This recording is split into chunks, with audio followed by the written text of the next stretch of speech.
बिस्मिल्लाहिर्रहमानिर्रहीम। अस्सलाम वालेकुम डियर स्टूडेंट्स। आज हम chemistry class 9 new book unit number 8 के एक्सरसाइज एमसीक्यूज और शॉर्ट क्वेश्चन सॉल्व करेंगे। इससे पहले हमने चैप्टर कंप्लीट कर लिया है।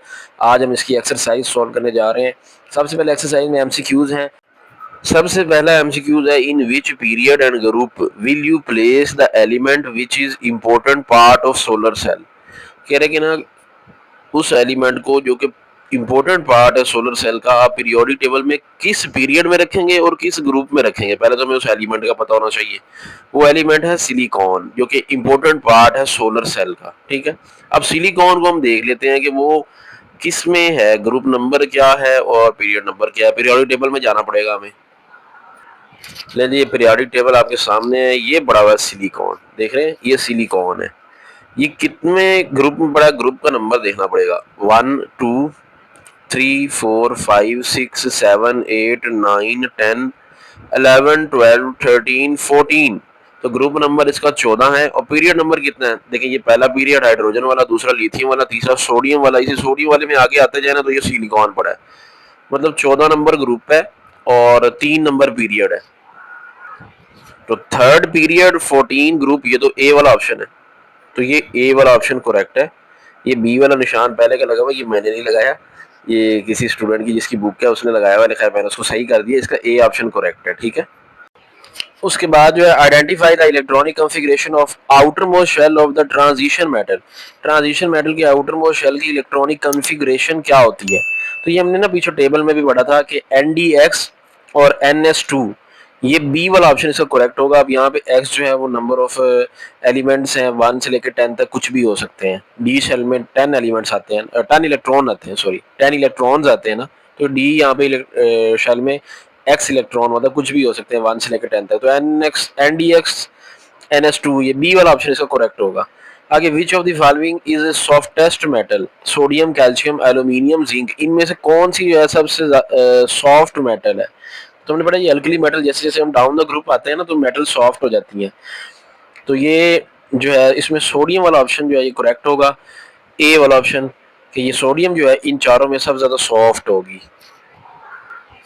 उसके बाद MCQ नंबर 4 है, yellow solid element exist in allotropic form which is also present in fossil fuel, indicate the name. वो कौन है जो कि फॉसिल फ्यूल में ही पाया जाता है और येलो सॉलिड एलिमेंट है, एलोट्रोपिक फॉर्म में भी पाया जाता है। कार्बन है, एल्यूमिनियम है, आयोडीन है, सल्फर है। तो ये जो सल्फर है ना, ये है जो कि फॉसिल फ्यूल में भी एग्जिस्ट करता है और एलोट्रोपिक फॉर्म भी है इसकी। तो सल्फर, डी वाला ऑप्शन इसका करेक्ट है। पांचवा एमसीक्यू जो, how many electron can nitrogen accept in its outer most shell. नाइट्रोजन अपने आउटर मोस्ट शेल में कितने इलेक्ट्रॉन एक्सेप्ट कर सकता है। नाइट्रोजन का अगर हम एटॉमिक नंबर देखें तो नाइट्रोजन का एटॉमिक नंबर होता है 7। ठीक है, तो पहले शेल में, के शेल में 2 इलेक्ट्रॉन आएंगे, नेक्स्ट एल शेल में इसके आएंगे 5 इलेक्ट्रॉन। और स्टेबिलिटी के लिए कितने चाहिए होते हैं, 8, मतलब 3 और ये एक्सेप्ट कर सकता है। तो बी वाला ऑप्शन इसका करेक्ट होगा। एमसीक्यू नंबर 5 का बी ऑप्शन करेक्ट है। उसके बाद एमसीक्यूज नंबर 6 है, which element is the most reactive element. इनमें कौन सा ज्यादा रिएक्टिव एलिमेंट है। देखिए, जो सारे एलिमेंट है ना, इनमें सबसे ज्यादा इलेक्ट्रोनेगेटिविटी होती है फ्लोरीन की। तो फ्लोरीन जो है मोस्ट रिएक्टिव एलिमेंट है इन चारों में से। Which of the element is ये हो गया, which of the element has highest melting point. इनमें से किसका मेल्टिंग पॉइंट जो है वो ज्यादा है। पोटाशियम है, रुबिडियम है, सीजियम है या सोडियम है। तो सोडियम जो इनमें सब में है, इसका मेल्टिंग पॉइंट जो है वो बहुत ज्यादा होगा। एमसीक्यू नंबर 8 है, in what order does the metallic character change in second period. Second period में मेटेलिक कैरेक्टर किस ऑर्डर से चेंज होता है। सबसे ज्यादा बेरियम का, उसके बाद स्ट्रोंशियम का होता है, उसके बाद कैल्शियम का होता है, उसके बाद एंड पे जो है सबसे कम मैग्नीशियम का होता है। ये जो डी वाला ऑप्शन है ना, इसका करेक्ट ऑप्शन डी है। एमसीक्यू नंबर 9 है, which of the following best describe the correct order of oxygen, fluorine and nitrogen atomic radius। तो atomic radius फ्लोरीन, नाइट्रोजन और ऑक्सीजन का किस तरतीब में जो है वो होता है। ऑक्सीजन का लेस है फ्लोरीन से, और फ्लोरीन का नाइट्रोजन से लेस है, मतलब नाइट्रोजन का ज्यादा है, फ्लोरीन का उससे कम है, उसके बाद ऑक्सीजन कम है, ये ऑर्डर है। या ऑक्सीजन का ज्यादा है, फिर उसके बाद फ्लोरीन का है, या उसके बाद फिर एंड पे नाइट्रोजन का, ये ऑर्डर है। या नाइट्रोजन का सबसे ज्यादा, उसके बाद ऑक्सीजन का, उसके बाद फ्लोरीन का। तो ये वाला जो ऑर्डर है ना, ये वाला करेक्ट ऑर्डर है। ये सबसे ज्यादा नाइट्रोजन का है, उसके बाद ऑक्सीजन का है, उसके बाद फ्लोरीन का है। उसके बाद आखिरी एमसीक्यू है, The element having less value of ionization energy and less value of electron affinity is likely to belong to which group? तो ऐसे एलिमेंट जिनकी आयोनाइजेशन एनर्जी और इलेक्ट्रॉन अफिनिटी दोनों लो होते हैं वो किस ग्रुप में पाए जाते हैं? ग्रुप 1 में, ग्रुप 13 में, ग्रुप 16 में, ग्रुप 17 में। तो ये जो ग्रुप 1 के एलिमेंट है ना, ये वो होते हैं जिनकी less value of ionization energy और less value of electron affinity, ये ग्रुप 1 वाले होते हैं। तो ग्रुप 1 इसका ऑप्शन करेक्ट होगा। तो एमसीक्यू से हो गए कंप्लीट। अब शॉर्ट क्वेश्चन की बात करते हैं। ये शॉर्ट क्वेश्चंस जो है एक्सरसाइज में इस चैप्टर के 10 शॉर्ट क्वेश्चंस हैं। तो इनके मैंने नोट्स लिखे हुए हैं, मैं आपको नोट्स से शॉर्ट क्वेश्चन पढ़ा देता हूँ। तो एक्सरसाइज शॉर्ट क्वेश्चन का जो सबसे पहला क्वेश्चन है उसमें कहा गया है why was atomic number chosen to arrange element in the periodic table. अब पीरियोडिक टेबल में एलिमेंट को जो अरेंज किया गया ना, वो एटॉमिक नंबर के लिहाज से किया गया है। एटॉमिक नंबर 1 वाला पहले, फिर दूसरा नंबर एटॉमिक वाला जो है, फिर 3 एटॉमिक नंबर वाला उसके बाद। कह रहे हैं कि एटॉमिक नंबर ही क्यों चूज किया गया और कोई चीज क्यों नहीं चूज की गई, एटॉमिक मास क्यों नहीं चूज किया गया, उसका आंसर देना। The atomic number was chosen to arrange the element in the periodic table because it represent the number of proton in the nucleus of an atom। क्योंकि atomic number असल में ना प्रोटॉन की तादाद बताता है कि न्यूक्लियस के अंदर कितने प्रोटॉन हैं। This number is unique to each element. ये हर एलिमेंट का ना ये यूनिक होता है, मतलब दो एलिमेंट का सेम नहीं हो सकता। And determine it's chemical properties and position in the table. ये जो है फिर एलिमेंट्स की प्रॉपर्टीज और पीरियोडिक टेबल में पोजीशन को बताने के लिए बेस्ट है। तो इसलिए इसको चूज किया गया, ना कि एटॉमिक मास को, क्योंकि ये हर एलिमेंट का डिफरेंट होता है एटॉमिक नंबर, यूनिक प्रॉपर्टी है। उसके बाद क्वेश्चन नंबर 2 है why what is the significance of the word periodic. Periodic की क्या अहमियत है? पीरियोडिक का मतलब होता है थोड़ी देर के बाद, एक खास इंटरवल के बाद प्रॉपर्टीज का रिपीट होना। The word periodic signifies the repetition of chemical properties of an element at regular interval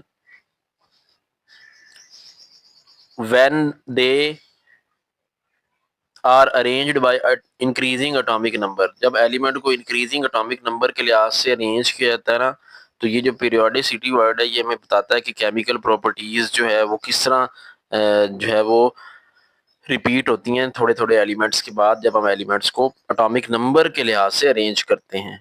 उसके बाद तीसरा सवाल है why does the size of period increase when we move down the group. Period का size क्यों increase कर जाता है जब हम नीचे, जैसे जैसे हम नीचे आते हैं? मतलब पीरियोडिक टेबल का जो पहला पीरियड है, जब जब उसका साइज छोटा है, दूसरे का पीरियड का साइज ज्यादा हो जाएगा उसके एलिमेंट्स का। उसके बाद जो नीचे वाले तीसरे पीरियड के एलिमेंट है ना, उनका वो साइज ज्यादा हो जाएगा। ये ऐसा क्यों होता है? एलिमेंट इन द, इसका जवाब है as you go down the number of electronic shell increases. असल में ना शेल बढ़ रहे होते हैं। अब पहला देखें ना, अगर हम देखें पहले पीरियड का पहला एलिमेंट हाइड्रोजन है, दूसरे पीरियड का पहला एलिमेंट लिथियम होता है। अब लिथियम में देखें दो शेल हैं, उसके 3 एटॉमिक नंबर है, पहले 2 इलेक्ट्रॉन के शेल में आएंगे, अगला इलेक्ट्रॉन जो है वो एल शेल में चला जाएगा। इसी तरह अगला एलिमेंट जो है वो सोडियम है, उसमें 3 शेल हैं, उसका एटॉमिक नंबर 11 है। तो पहले शेल में 2 आएंगे, अगले में 8 आएंगे, तीसरे में 11वां इलेक्ट्रॉन आएगा। तो शेल जो है बढ़ रहे होते हैं। तो इसलिए हम कहते हैं कि as you go down the group the number of electronic shell increases, this addition increase the shielding effect। ठीक है, इससे शील्डिंग इफेक्ट बढ़ जाता है। reducing the nuclear pull on the outer electron, क्योंकि जैसे जैसे शेल बढ़ते हैं ना, आखिरी इलेक्ट्रॉन जो है जैसे जैसे न्यूक्लियस के शेल से दूर होता है ना, तो वो शील्डिंग इफेक्ट बढ़ जाता है। मतलब जो अट्रैक्शन है ना न्यूक्लियस की और आउटर मोस्ट इलेक्ट्रॉन की, वो फासला ज्यादा होने की वजह से कम हो जाती है, leading to a large atomic radius, और एटॉमिक रेडियस जो है वो बढ़ जाता है। अगला क्वेश्चन है in a group the element have same number of electron in outer most shell, why it is so. ऐसा क्यों है कि ग्रुप में जितने भी एलिमेंट हैं उनमें सेम इलेक्ट्रॉन होते हैं आउटर मोस्ट शेल के अंदर? तो उसकी रीजन क्या है? Element in the same group have similar chemical properties. उनकी केमिकल प्रॉपर्टीज ग्रुप में जो है ना सबकी सेम होती है, पढ़ के आए हैं पूरे चैप्टर में। Because they have same number of electrons in their outer most shell, क्योंकि आउटर मोस्ट शेल में इलेक्ट्रॉन एक जैसे हैं। ठीक है, अब फॉर एग्जांपल लिथियम के आउटर मोस्ट शेल में एक इलेक्ट्रॉन है, पहला ग्रुप है ना लिथियम। सोडियम के आउटर मोस्ट शेल में भी एक इलेक्ट्रॉन है। कैल्शियम के आउटर मोस्ट शेल में एक इलेक्ट्रॉन है। हाइड्रोजन के आउटर मोस्ट शेल में एक इलेक्ट्रॉन है। The number of electron in the valence shell determine how an element will interact chemically with other element. तो ये जो केमिकल प्रॉपर्टीज होती है ना, नंबर ऑफ इलेक्ट्रॉन्स जो आउटर मोस्ट शेल में होते हैं ना, वो बता रही होती हैं कि किस तरह जो एलिमेंट है अभी दूसरे एलिमेंट के साथ इंटरेक्ट करेंगे। एक बॉन्ड है, अगर सॉरी एक इलेक्ट्रॉन है, तो किस तरह अट्रैक्शन करेगा दूसरे एलिमेंट के साथ। तो यूं करके आप इसका जवाब लिख देंगे। पांचवा है, डू यू एक्सेप्ट एक्सपेक्ट, क्या आप ये तवक्को करते हैं calcium to have more reactive than sodium, give reason of your answer. कहते क्या ये आप एक्सपेक्ट करते हैं कि कैल्शियम जो है वो सोडियम से ज्यादा रिएक्टिव हो? अगर है तो फिर अपनी रीजन बताएं कि क्या वजह है, क्यों होगा ऐसा। No, calcium is less reactive than sodium. Calcium जो है सोडियम से लेस रिएक्टिव है, ज्यादा नहीं है। उसकी वजह क्या है? Because sodium has only one electron in its outer most shell and has low ionisation energy. Sodium के आउटर मोस्ट शेल में सिर्फ एक इलेक्ट्रॉन है, आयोनाइजेशन एनर्जी लो है, मतलब वो इलेक्ट्रॉन वो इजिली लूज कर सकता है। जो इलेक्ट्रॉन इजिली लूज कर सकता है ना, वो ज्यादा रिएक्टिव होता है।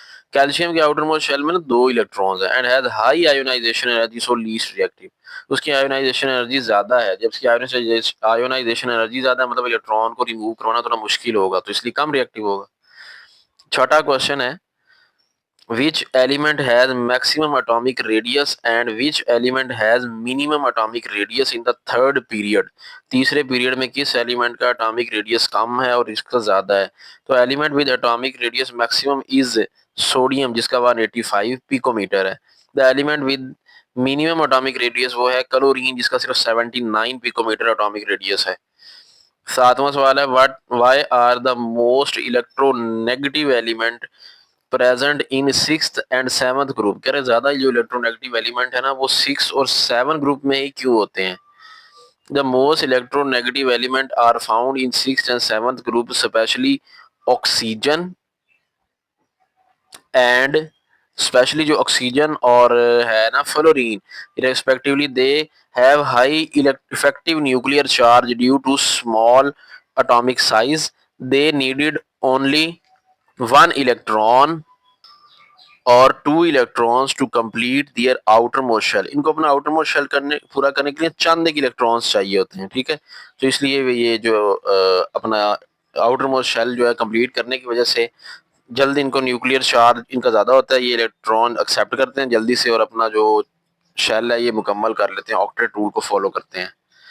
उसके बाद है, first ionisation energy of magnesium is less than second, give reason. कह रहे सेकंड आयोनाइजेशन एनर्जी मैग्नीशियम की जो है वो ज्यादा है, पहली लेस है, ऐसी इसकी क्या वजह है? मैग्नीशियम के आउटर मोस्ट शेल में दो इलेक्ट्रॉन्स होते हैं ना, तो पहले को निकालना आसान है, दूसरे को निकालना क्यों मुश्किल है? Once the electron first electron is remove, जब पहला इलेक्ट्रॉन रिमूव हो जाता है ना, magnesium atom become positively charge. जब एटम इलेक्ट्रॉन लूज करता है तो हमें पड़ा है उसके ऊपर पॉजिटिव चार्ज आ जाता है। दिस पॉजिटिव आयन, ये जो Mg प्लस है ना, has strong positive charge and pulls the remaining electron closer to the nucleus। तो इसकी वजह से ना आप देखें, जारी बात है, एक इलेक्ट्रॉन निकला है ना, तो इलेक्ट्रॉन की रिपल्शन कम हो जाएगी। तो रिपल्शन फोर्स कम होने की वजह से ना बाकी जो इलेक्ट्रॉन है ना, वो न्यूक्लियस स्ट्रांगली हेल्ड कर लेगा, स्ट्रांगली उनको पकड़ लेगा। As a result the second electron is held more tightly, requiring more energy to remove it. तो ये दूसरा इलेक्ट्रॉन पे ज्यादा टाइटली बाउंड हो जाएगा न्यूक्लियस से, उसको रिमूव करना मुश्किल हो जाएगा, ठीक है जी।